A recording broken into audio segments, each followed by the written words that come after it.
Halo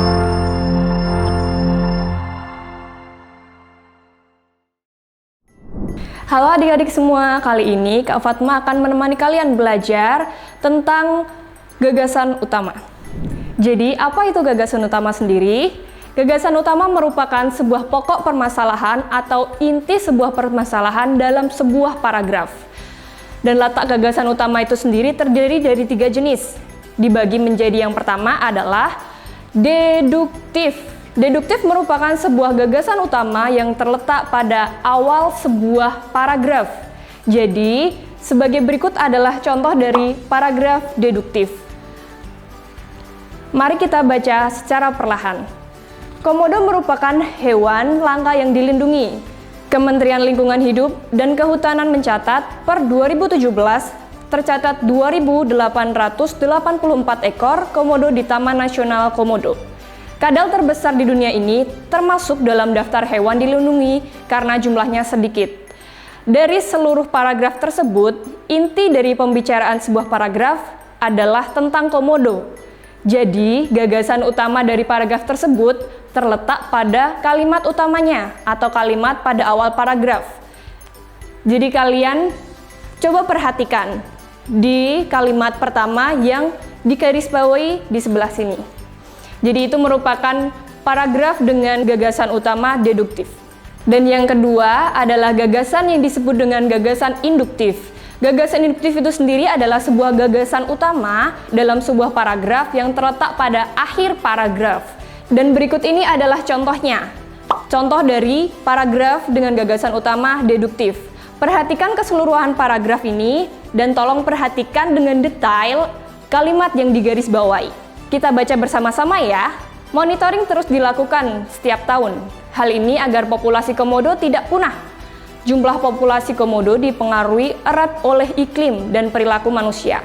Maka dari itu, meski populasi komodo dapat dikatakan stabil, namun kita harus tetap menjaga kelestarian alam dan habitat komodo.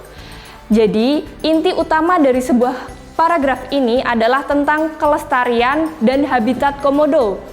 Jadi, untuk mewakili keseluruhan paragraf, gagasan utama yang dipilih ada pada akhir atau kalimat terakhir di paragraf ini. Oke, untuk selanjutnya atau yang terakhir, yang nomor 3, ada sebuah gagasan dengan jenis campuran, yaitu sebuah gagasan yang ada di bagian awal dan bagian akhir sebuah paragraf.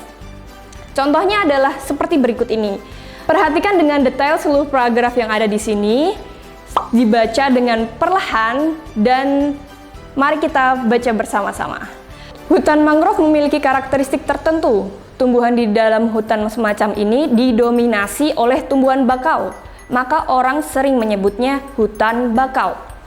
Hutan mangrove terdapat di perairan payau, campuran air asin dan juga air tawar. Akibatnya, hutan mangrove sangat dipengaruhi pasang surut laut. Itulah beberapa ciri yang dimiliki oleh hutan mangrove. Dan kemudian kita membahas bagaimana cara-cara menentukan gagasan utama pada sebuah paragraf. Yang pertama, marilah kita baca teks yang berada di sini secara keseluruhan dan mendetail ya. Mari kita mulai. Indonesia memiliki kekayaan alam yang sangat melimpah.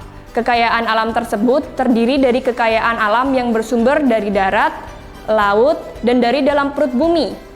Kekayaan alam yang bersumber dari darat contohnya adalah hasil hutan. Sedangkan kekayaan alam yang bersumber dari laut contohnya ikan, rumput laut, dan mutiara.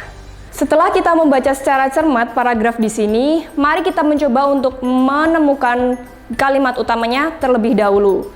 Apa yang dikatakan atau apa yang dibahas dalam sebuah paragraf tersebut? Yang utama adalah tentang kekayaan alam. Lalu, selanjutnya kita bisa menemukan gagasan utama dari kalimat umum tersebut. Jadi, yang utama dari kalimat atau paragraf yang telah ditunjukkan di sini adalah membahas tentang kekayaan alam yang sangat melimpah. Jadi, itu merupakan suatu gagasan utama dari paragraf berikut ini. Nah, kesimpulan untuk pembelajaran hari ini adalah gagasan utama merupakan sebuah pokok permasalahan atau inti permasalahan yang menjadi dasar dalam sebuah paragraf. Dibagi menjadi 3, yaitu deduktif, induktif, dan campuran. Baiklah, cukup sekian untuk materi kali ini ya adik-adik. Sampai jumpa di pembelajaran selanjutnya. Dadah!